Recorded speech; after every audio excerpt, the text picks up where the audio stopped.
Olá, graça e paz, meu irmão e minha irmã.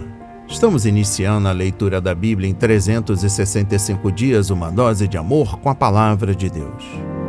Hoje, no 116º dia, trago para leituras e estudos bíblicos os livros de Josué, capítulos 11 e capítulo 12, livro de Jó, capítulo 30 e o livro de Mateus, capítulo 6, sendo os versículos 1 a 18. A minha recomendação é que todos tenham em mãos bloco de anotação, caneta ou lápis. A Bíblia é tão importante quanto. A sua leitura diariamente nos traz refrigério para a alma, sabedoria, sobretudo nos aproxima de Deus, fortalecendo assim a nossa fé e esperança. Meu irmão e minha irmã, todos nós temos a necessidade de estarmos em comunhão com Deus diariamente. Comunhão esta através da leitura da Bíblia. Uma intimidade com os nossos devocionais, orar junto conosco. Estamos vivendo dias em que cada um tem a sua verdade, ainda que nem saiba que está vivendo uma mentira. Cada um quer viver a sua verdade, melhor vender a sua verdade. E Satanás não está aqui para roubar o seu carro, sua casa, seu apartamento, celular, relógio, roupa. Ele vem para roubar a semente no qual esta está sendo semeada agora, a sua fé e os propósitos que Deus tem para você. Precisamos usar todos os recursos que Deus tem nos concedido, através dos estudos bíblicos, incentivar a leitura da Bíblia para os nossos familiares, parentes queridos, os nossos amigos, a estudarem, a orar. Neste momento, lhe convido a repetir estas palavras que vão ao reino dos céus. Senhor, revele a compreensão de sua palavra. Senhor, me dê compreensão da sua palavra. A Bíblia Sagrada nos faz gerar a fé, nos faz ter o alimento, a cura, a restauração. Sobretudo, revela a sua verdade. Em nome de Jesus, eu agradeço para todo sempre, Pai. Revele-me a compreensão de sua palavra. Amém. E graças a Deus, graças a Deus, graças a Deus. Se desconecte de tudo e permita que a palavra do Senhor adentre em vossos corações. Vamos para a leitura no livro de Josué, capítulos 11 e capítulo 12. Outras vitórias de Josué. Quando Jabim, rei de Azor, ouviu isto, enviou mensageiros a Jobabe, rei de Madom, ao rei Sinrom, ao rei Acsaf e aos reis que estavam na região montanhosa ao norte, na Arabá, ao sul de Quinerete, na Cefelá e em Nafate-dor, do lado do mar, aos cananeus do leste e do oeste, aos amorreus, aos heteus, aos ferezeus, aos jebuseus, nas montanhas, e aos heveus, ao pé do Hermon, na terra de Mispa.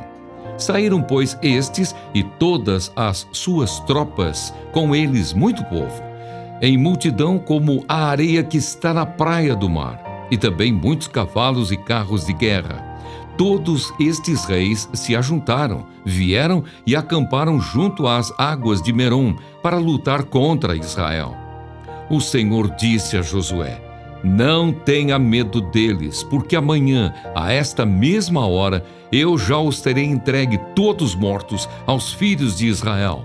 Você mutilará os cavalos deles e queimará os seus carros de guerra. Josué e todos os homens de guerra com ele avançaram de surpresa contra eles junto às águas de Merom e os atacaram. O Senhor os entregou nas mãos de Israel, que os atacou e perseguiu até a grande Sidom, e até Misrefote-Maim, e até o vale de Mispa, ao leste. Os israelitas os mataram, sem deixar nem sequer um. Josué fez com eles como o Senhor lhe havia ordenado. Mutilou os cavalos deles e queimou os seus carros de guerra. Nesse mesmo tempo, Josué voltou, tomou Azor e feriu à espada o seu rei, porque naquela época Azor era a capital de todos esses reinos. Mataram à espada todos os que nela estavam e os destruíram totalmente. Ninguém sobreviveu. E a cidade de Azor foi queimada. Josué tomou todas essas cidades e também os seus reis. Matou todos, destruindo-os totalmente, como Moisés, servo do Senhor, havia ordenado. Mas os israelitas não queimaram as cidades que estavam sobre as colinas, exceto Azor, que Josué queimou. Os israelitas saquearam para si todos os despojos dessas cidades e também o gado. Porém mataram à espada todas as pessoas, até que as destruíram e ninguém sobreviveu. Como o Senhor havia ordenado a Moisés, seu servo, assim Moisés ordenou a Josué. E assim Josué o fez. Nem uma só palavra deixou de cumprir de tudo o que o Senhor havia ordenado a Moisés. Assim Josué tomou toda aquela terra, a saber, a região montanhosa, todo o Neguebe, toda a terra de Gósen, a Cefelá, a Arabá e a região montanhosa de Israel com as suas planícies, desde o monte Alaque, que sobe a Seir, até Baal-Gade, no vale do Líbano, ao pé do monte Hermon. Também venceu todos os seus reis e os matou. Por muito tempo, Josué fez guerra contra todos esses reis. Não houve cidade que fizesse paz com os filhos de Israel, a não ser os heveus, moradores de Gibeão. Todas as demais foram tomadas por meio de guerra, porque do Senhor vinha o endurecimento do seu coração para saírem à guerra contra Israel, a fim de que fossem totalmente destruídos e não se tivesse piedade alguma. Pelo contrário, fossem totalmente destruídos, como o Senhor havia ordenado a Moisés. Naquele tempo, Josué foi e eliminou os anaquins da região montanhosa de Hebrom, de Debir, de Anabe e de todas as montanhas de Judá e de todas as montanhas de Israel. Josué os destruiu totalmente com as suas cidades. Nenhum dos anaquins sobreviveu na terra dos filhos de Israel. Somente em Gaza, Gate e Asdod permaneceram alguns. Assim Josué tomou toda esta terra, segundo tudo o que o Senhor tinha dito a Moisés. E Josué deu a terra em herança aos filhos de Israel, conforme as suas divisões e tribos, e a terra repousou da guerra. Os reis vencidos por Moisés. Estes são os reis da terra que os filhos de Israel derrotaram e de cujas terras se apossaram do outro lado do Jordão, na direção do leste, desde o ribeiro de Arnon até o monte Hermon e toda a planície do leste.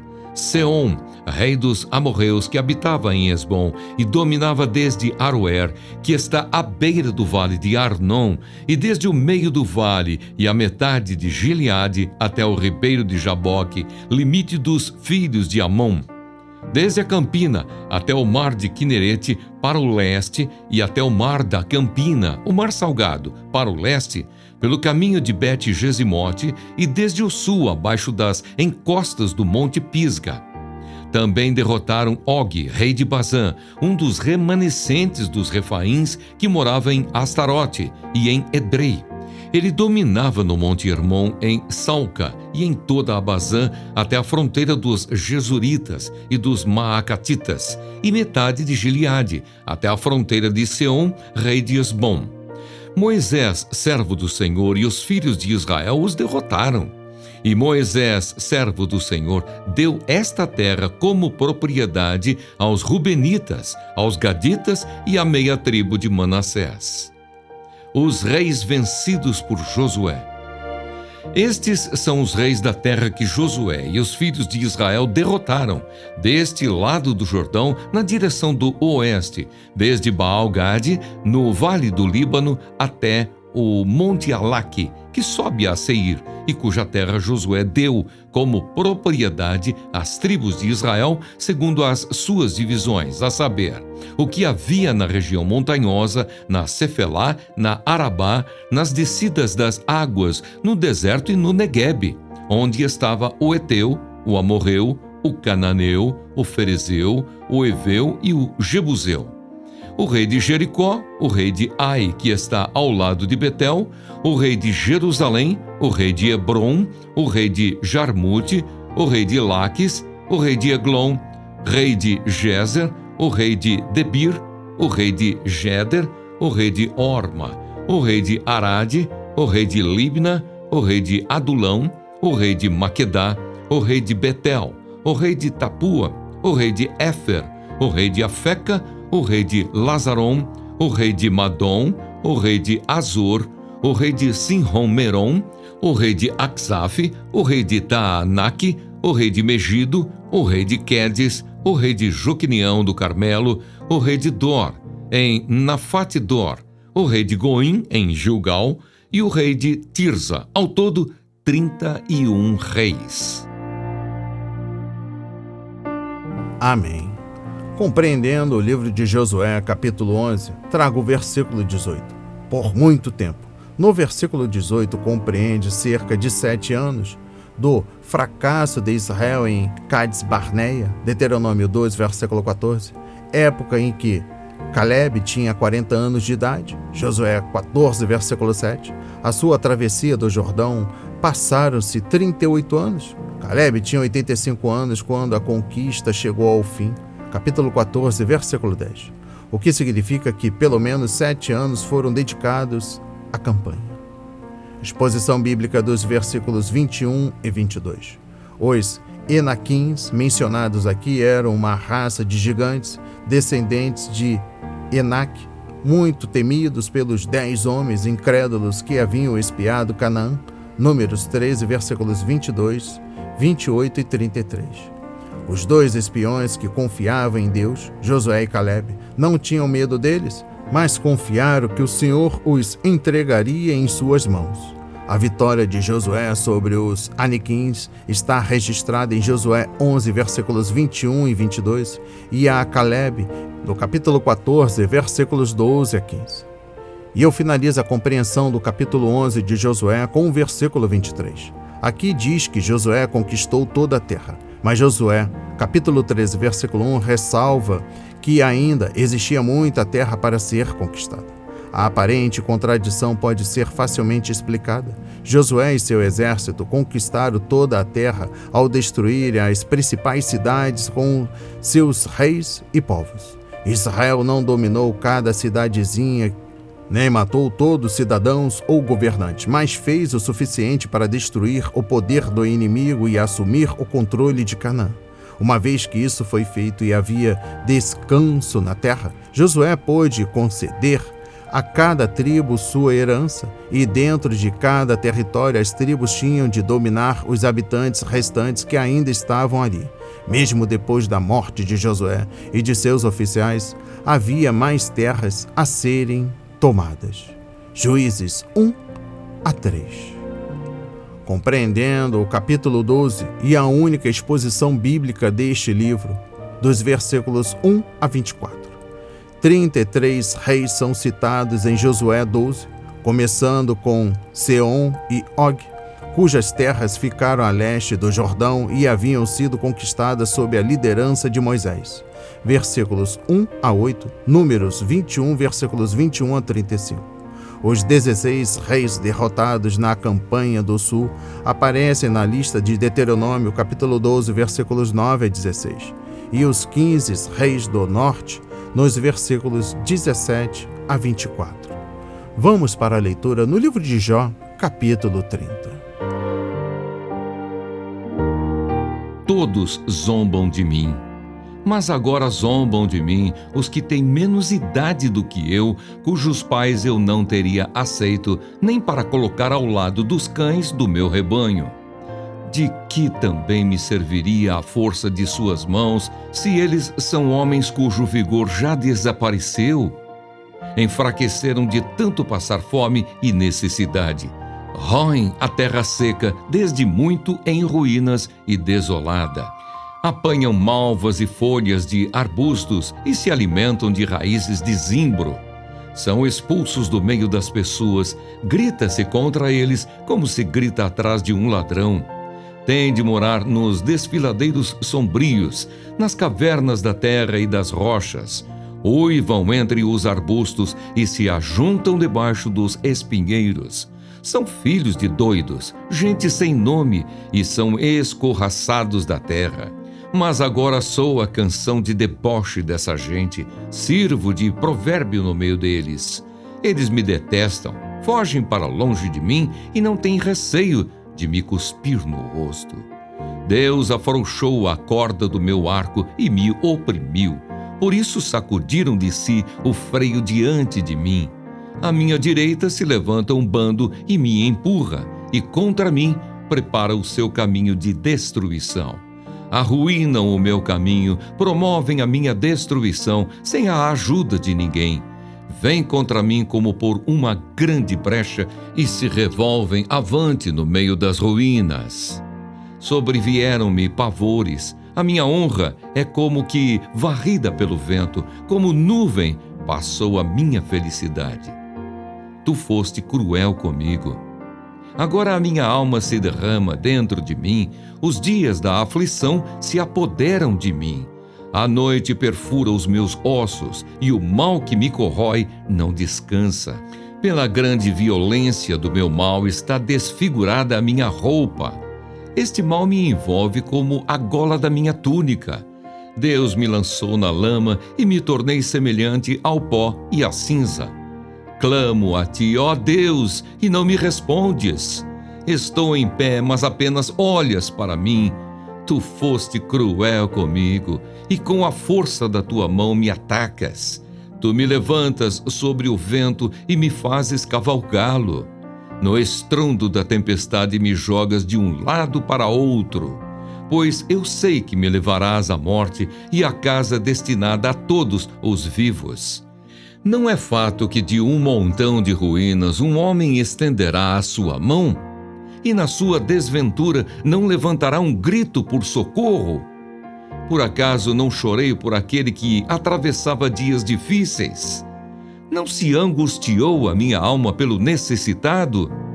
Quando eu esperava o bem, eis que me veio o mal. Esperava a luz e veio a escuridão. Eu clamo por socorro. O meu íntimo se agita sem cessar e dias de aflição me sobrevêm. Tenho a pele queimada, mas não pelo sol. Levanto-me na congregação e clamo por socorro. Sou irmão dos chacais e companheiro de avestruzes. A minha pele escurece e cai. Os meus ossos queimam de febre. Por isso a minha harpa é usada para fazer lamentações e a minha flauta para acompanhar os que choram. Amém. Compreendendo o livro de Jó, capítulo 30, exposição bíblica dos versículos 1 a 15. Os jovens que antes davam passagem para Jó, capítulo 29, versículo 8, agora zombavam dele e ainda cuspiam em seu rosto. Capítulo 30, versículos 1 e versículos 9 e 10. Mas a pior parte dessa experiência era que esses jovens eram filhos de homens tão desprezíveis que Jó comparou seus pais aos jumentos que vagavam pelo deserto. Ele disse acerca deles: prole desprezível e sem nome foram expulsos da terra, conforme versículo 8. Esses homens eram indignos de carregar as sandálias de Jó, mas os estavam ridicularizando descaradamente. O que fazia a diferença? Jó tornou-se um excluído como eles. Compreendendo o versículo 1, do passado prazeroso, Jó foi subitamente forçado a voltar para o presente triste e frustrante. É quase possível ouvi-lo gemer suas primeiras palavras. Mas agora, no versículo 1 e também versículos 9 a 16, Jó era sábio o suficiente para saber que tinha de enfrentar a realidade do presente e não fugir para a memória do passado. As pessoas que se recusam a enfrentar a vida correm o perigo de perder o contato com a realidade e logo perdem o contato consigo mesmas. Exposição bíblica dos versículos 9 a 10. Jó passou por sofrimentos semelhantes aos de nosso Senhor Jesus Cristo. Os mais vis no meio do povo falsamente acusaram Jesus.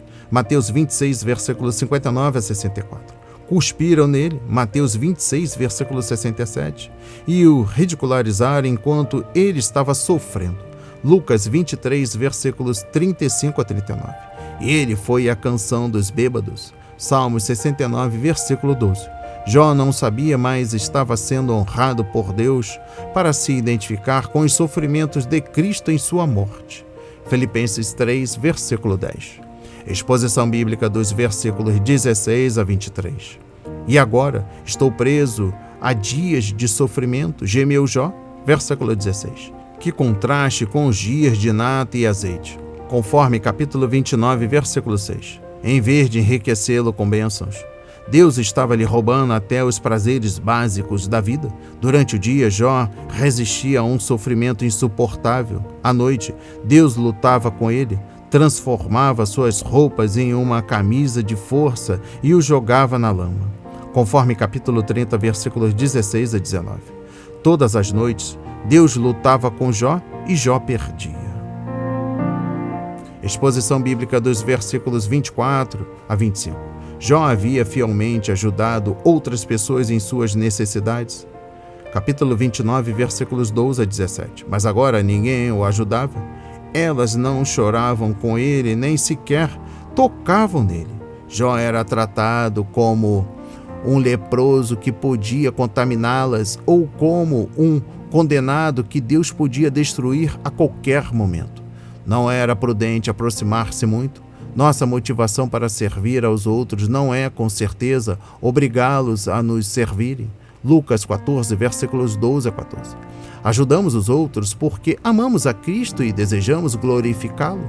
Mateus 5, versículo 16. E porque somos solidários às necessidades deles e queremos ajudá-las. Romanos 12, versículo 15, também deu uma conferida em Lucas 10, versículos 25 a 37. Exposição bíblica dos versículos 26 a 28.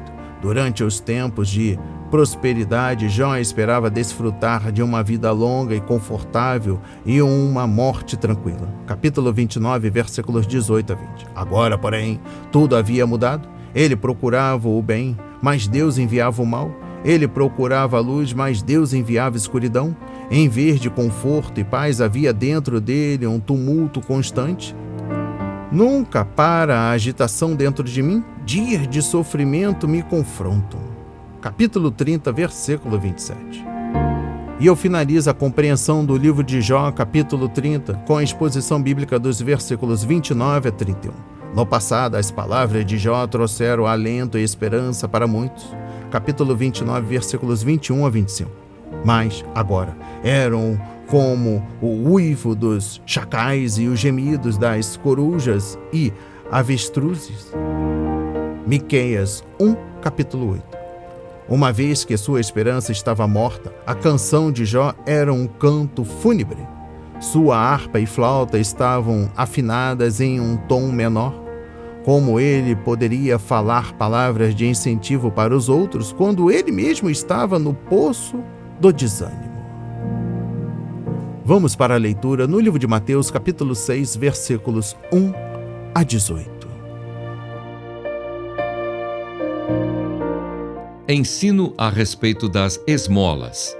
Evitem praticar as suas obras de justiça diante dos outros para serem vistos por eles, porque sendo assim, vocês já não terão nenhuma recompensa junto do Pai de vocês que está nos céus.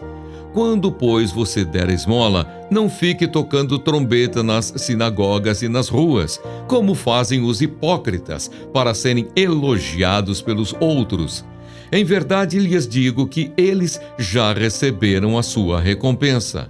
Mas ao dar esmola, que a sua mão esquerda ignore o que a mão direita está fazendo, para que a sua esmola fique em secreto, e o seu Pai que vê em secreto lhe dará a recompensa.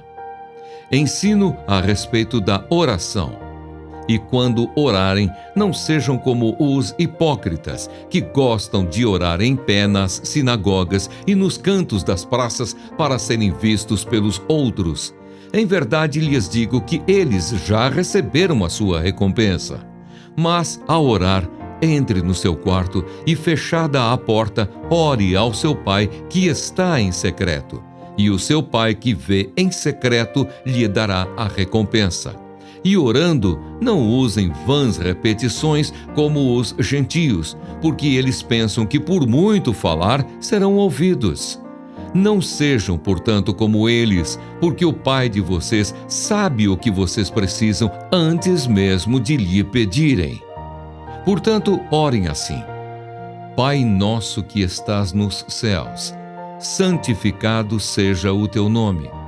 Venha o teu reino. Seja feita a tua vontade, assim na terra como no céu.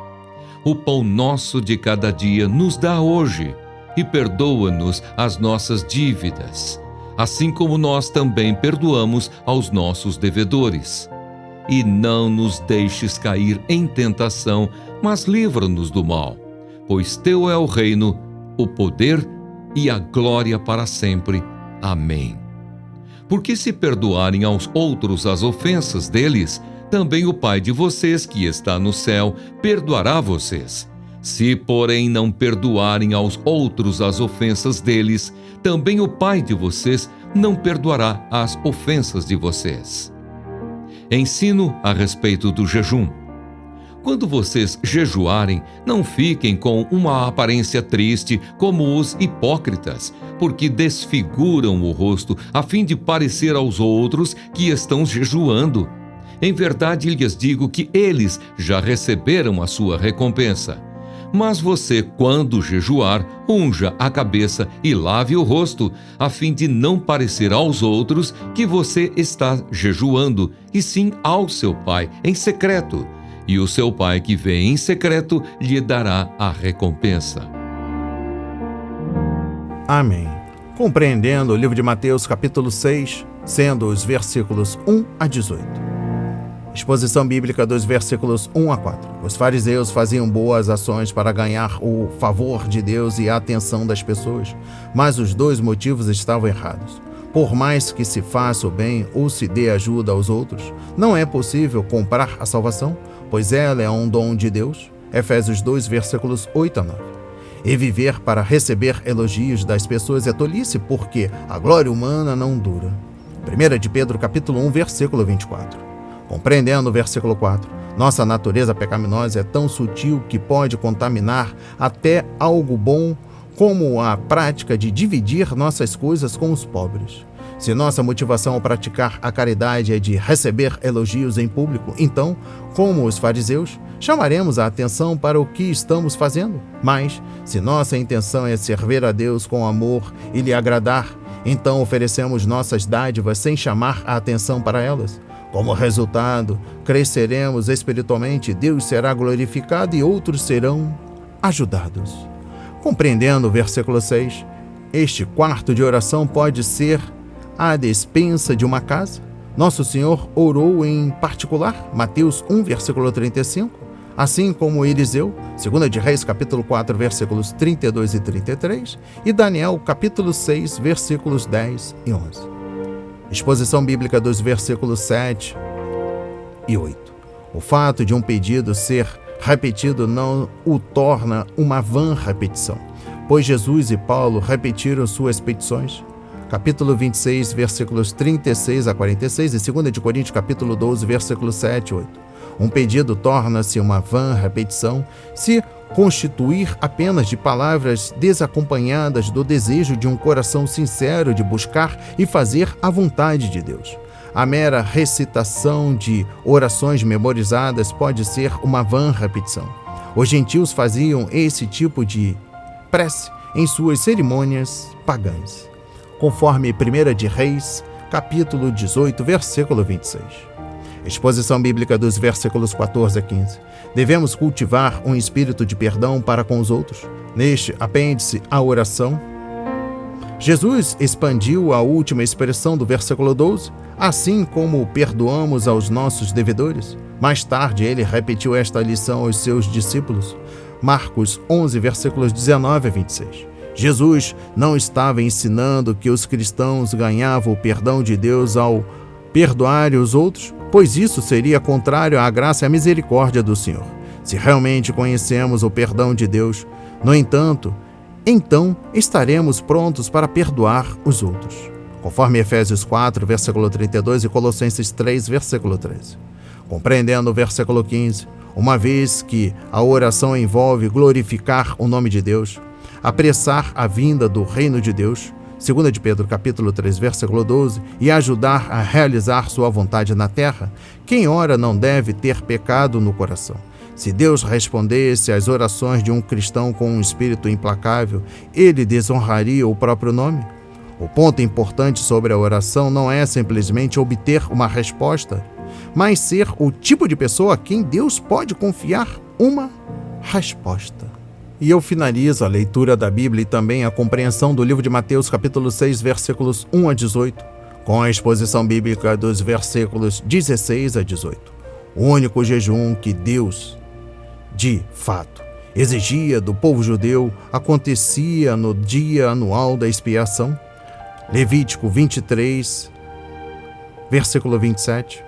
Os fariseus jejuavam todas as segundas-feiras e quintas, Lucas 18, versículo 12, e faziam isso de tal maneira que as pessoas sabiam que eles estavam em jejum. Seu objetivo, sem dúvida, era o reconhecimento do povo. Consequentemente, os fariseus perdiam a bênção de Deus. Não é errado jejuar, se fizermos isso de maneira certa e com o motivo certo. Jesus jejuou, Mateus 4, versículo 2, e os membros da igreja primitiva também, Atos 13, versículo 2. O jejum ajuda a disciplinar os desejos do corpo, Lucas 21, versículo 34, e a manter nossas prioridades espirituais, como é o caso das ofertas e da oração. O verdadeiro jejum deve ser feito em segredo entre o cristão e Deus.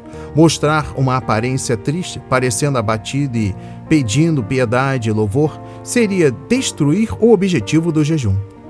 Deus normalmente não destrói uma coisa boa para construir outra.